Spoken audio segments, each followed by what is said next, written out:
Hello everybody, and thanks for joining me. Yes, I'm just empty in terms of my creativity, and it feels like my ability, and I'm just, you feel like you're at the end of the road. I'm just being dramatic. The truth is, I'm sure we'll bounce back.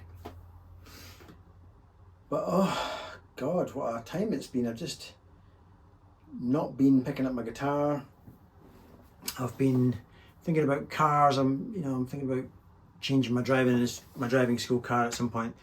That's been on my mind. I've been going out doing test drives and things, and so maybe guitar's not been kind of first and foremost on my mind. So that was me just trying to get inspired again. And when I watch, and maybe you can relate to this when you watch the people that are sort of inspiring you, sometimes they go from being inspirational to just, it's almost depressing. You saw me there watching Tobias Hoffman, trying to get inspired, and he does inspire me, but he's just so evidently way above me when you watch the people that I watch, the Julian Lages, the Hoffmans. It's just, it can get you get a bit down thinking, what's the point? I'm never going to be, even that little thing you heard at the very start there, he's so in the pocket. You know, Tom Bukovac talks about that, just being so in the groove and very relaxed with the groove that you're not rushing in any way, you're on the money, or you're deliberately holding, but just being in the pocket, and it all sounds cohesive. Whereas you can spot a guitar player who's rushing a mile away, and it just sounds, it's the difference between amateur and pro. And all I can hear right now when I listen to my playbacks is amateur. So I will recover from this. I always do. I'll hear a new player and I'll be inspired. Before I talk any more about this, I did manage to cobble something together. So here's me having some fun with Tobias's loop. I say having fun, it was a lot of frustration because it's not the kind of groove you can lean into and blues around with. No, you have to be like a country player. You have to be on the fucking money, or deliberately holding back so that you're not quite on the money. Deliberately, it has to be very, people like Brent Mason, his timing is just frighteningly good. I have tried to copy Brent Mason on various occasions, and just general country guitar in general. I am just not good enough to play that kind of stuff in the pocket. So I've got massive respect for all these Nashville guys that can do that. Anyway, here's what I came up with, and we'll do a lesson at the end, but I'll talk to you more in a bit.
So anyway, I hope you liked that. I'm not so sure I did. Maybe I've listened to it too many times and I'm picking holes all over the place, but it's just probably my mindset at the moment, and that nothing I could do would sound good enough. Don't worry, Uncle Paul's not going to be giving up. I'll be right at it again. But I guess, I'm sure you've all been in this situation. I've got a slight added pressure because I've got the YouTube channel, and I feel a certain pressure, and I try to say it's not my job. I get a little bit of money off the adverts, which is nice, but it's not my income. Income's from my job as a driving instructor, so there shouldn't be any pressure, but it's very self-imposed. And because of your lovely comments that people say about my playing, it does create a pathway, and I want to get better and better, and I'll have a standard by which lower than which I don't want to fall. So you never want to rush a video up if it's not up to my usual standard. And so there is a pressure there, and maybe I've been feeling that, and sometimes it's just all coming. You're so creative. It could be to do with the moon, the tides, I don't know what it is, but I've picked up every single guitar and nothing's doing it for me. So they're all shit. All these custom shops are all shit. No, of course not. But it'll come back. I guess, what do you do when it's like that? I guess you don't force it. So I guess that's my advice. Don't force it if anybody's in this situation. Just go and watch Will and Grace or Friends or something and come back to it. But when you do come back to it, this is what I'm trying to do. I'm trying not to put any pressure. And like all of us, I'll start noodling around the blues scale and then I'll build it up again. And I'm trying to go back to some of the earlier videos I did last summer where I felt was on fire. I watched some of them this morning and thought, God, I've lost my talent. I was good back then, now I'm shit. But that's just my negative brain talking at the moment. Any advice for me? Should I just give up? No, of course not. I love it too much to give up. I might take a break from YouTubing for a month or so. Just even saying that though, this is me now taking a break from YouTubing, and I thought I'd celebrate by doing a YouTube video. So it seems I can't stay away, but I really should take probably a month off and just go camping and do the things I do and just play my Gibson Les Paul again, my R9 where it all started, and just seeing what happens. So I'm sorry if you've come to this video all upbeat and now you're going away all depressed. I really apologise for that. I will get better, and here's a little lesson to take us out, just in case somebody can get anything from what I was doing tonight on that loop. The loop then, first of all, you've got your D9, but I'm leading with that.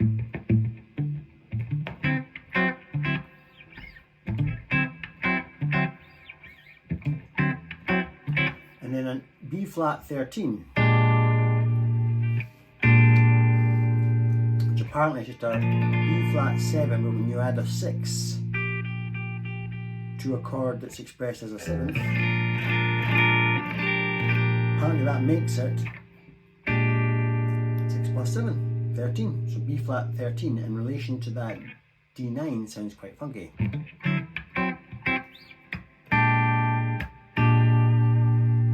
And then the lead is mainly based around my ability to connect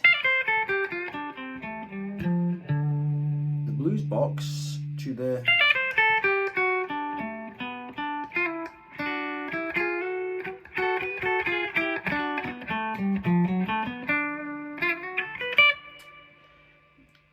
major box, so connecting the blues box to the major box. So when I think about the major box or the major scale, I'm playing out of that, really just like a G chord. That's the heart and soul of the chord, whereas this kind of E shape is the heart and soul of that chord. I'm just connecting the two. So for example, blues, the minute I do that, I'm kind of referencing the major scale. If I do that, you and I would tend to go, if I go,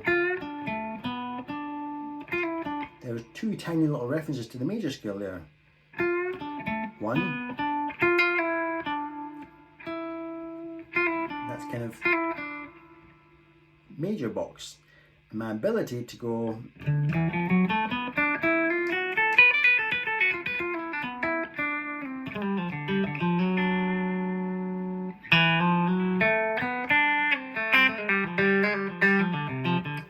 connecting all over the neck, ways to get from blues box or blues scale and blue notes into major scale. So for example, in context of the licks I was doing, I'm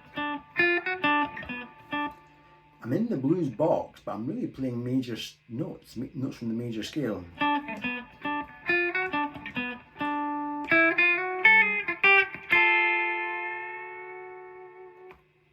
Down to that. There you go.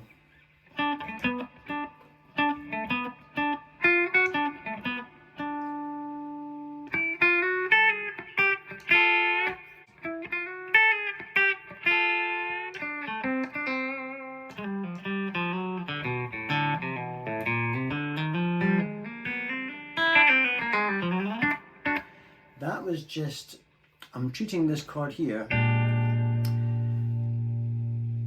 as my turnaround. And I don't know anything about theory, but one thing I picked up is on a 5 chord, you can do what you want. You can be clever and reference notes in the 5 chord. So by playing a semitone instead of a tone, you might reference notes, and that's what a lot of clever players do. Though it's obvious they're on the 5 chord, they're referencing notes from the 5 chord, but I'm not doing that here particularly. I'm just taking the green light that somebody once said, Paul, on the turnaround you can do whatever you want. Actually, it was an article in a Guitarist magazine with Philip Sace, and he said you can do handstands, you can do a cartwheel, you can do whatever you want over the 5 chord. And I thought, I suppose that's kind of right, really, eh? So what I'm doing there is, I think I'm referencing that note, which of course is there. So I've gone,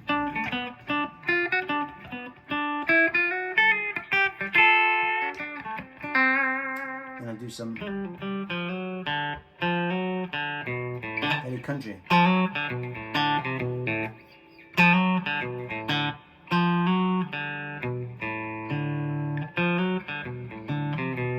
Then I do my cartwheel. I mean, it makes no sense. I don't know what I did. I just did that. I went, I knew I wanted to lead from that to reference that.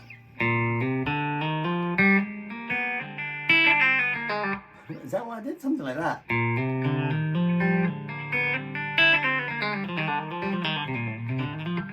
It makes no musical sense whatsoever, but that's what I did.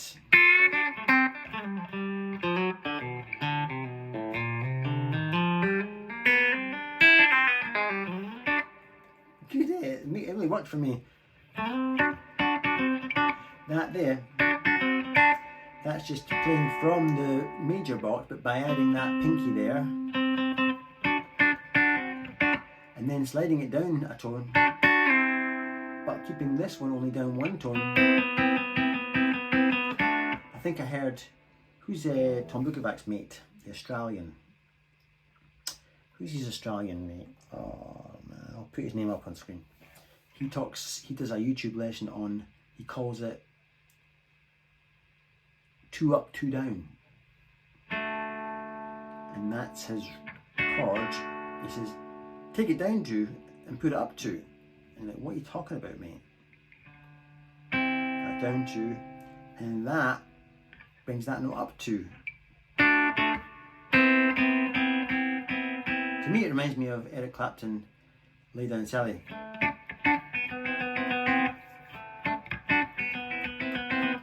But anyway, that's all I'm doing. To get these wee sort of country sounding things. Then what did I do? Then little grabs. That's harder than you think. I wasted a lot of takes in this track because I tried to go and get that clean. Seem to be getting it now, but I was struggling with that on the take. Now all that is classic country, just in my blues box, typical blues bend, but when you add that, you create that chord. Simple as, just your root chord. Very sort of country. So, slid up to there, by a slightly different shape. This time I'm bending and fretting on the same fret. So, and then, because Fenders lose out on this fret that I really need, I've had to go and bend up. Just a Martin Knopfler Sultans of Swing type run. If I was playing it down there, I'd go, but I can't. Then just little semitones to create them, just stuff like that, and then, or something like that. What did I do? I went,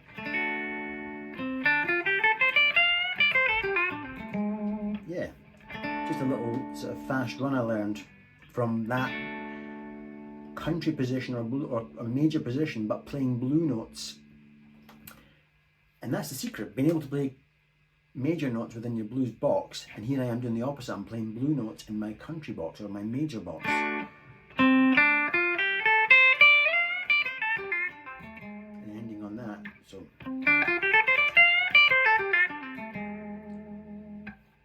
and then to start off the next verse,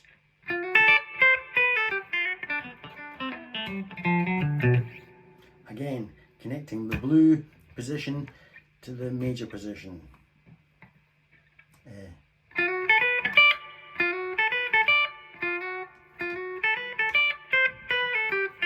So that switch from the blue position to the major position.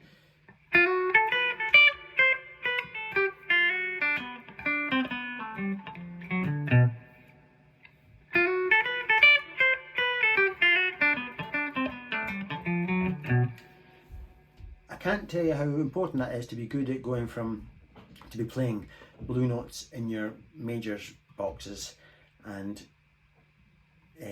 major notes in your blues home position. It's so important to be able to do that and find out what makes major and minor, or major and blues, so different. It's usually just a single fret is usually all it is.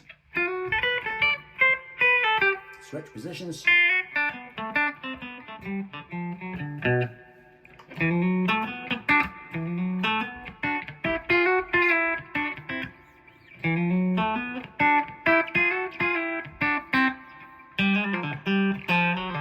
Then I went a bit weird for the next verse.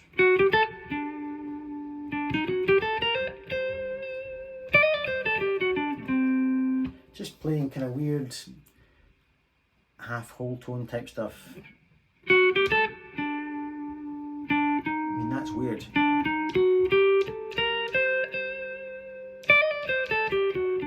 Yeah, basically based around the half whole diminished scale.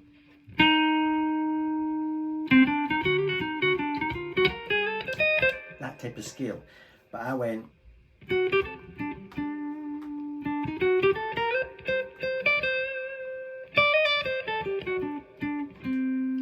then I went for the 5 chord.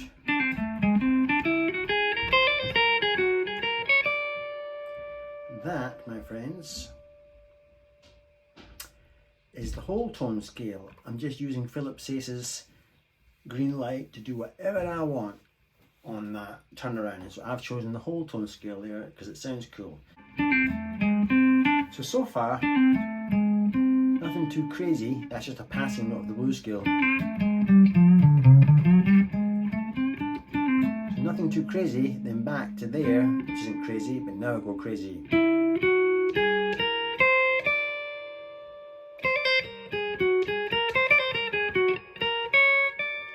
That's in the whole tone scale. What I mean is,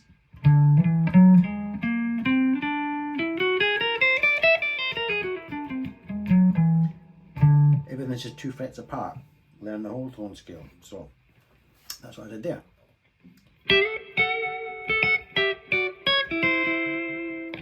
Then a little lick. Just all very, very easy lick, contained all in that one box. Then for the next verse, I just played a lick walking up chords like I do all the time.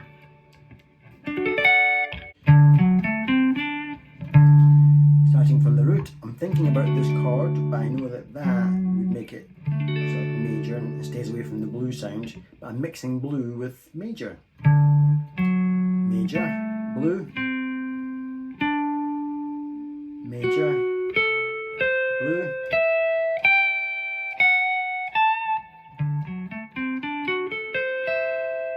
That looks, if you freeze frame there, it looks like an A minor chord. It's not, well it is, but it's just part of my run.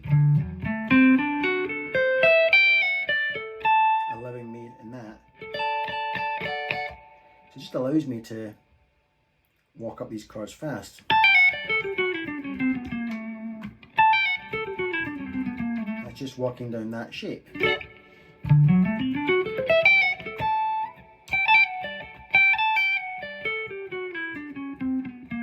Semitones there. By the time I got to the A string, I was doing semitones.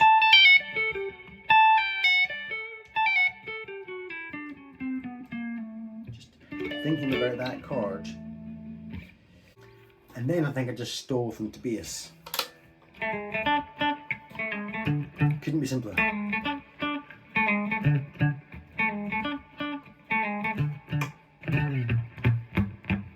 And so on and so on.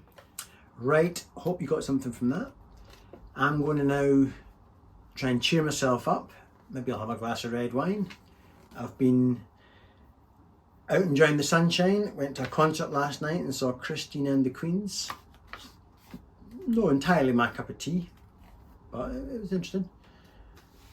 She took her top off, so that was always nice. And yeah, I think I need a camping trip.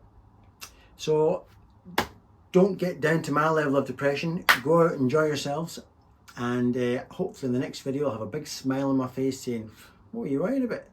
Check this out. So until then, have a nice evening, and I'll see you on the next video. Bye for now.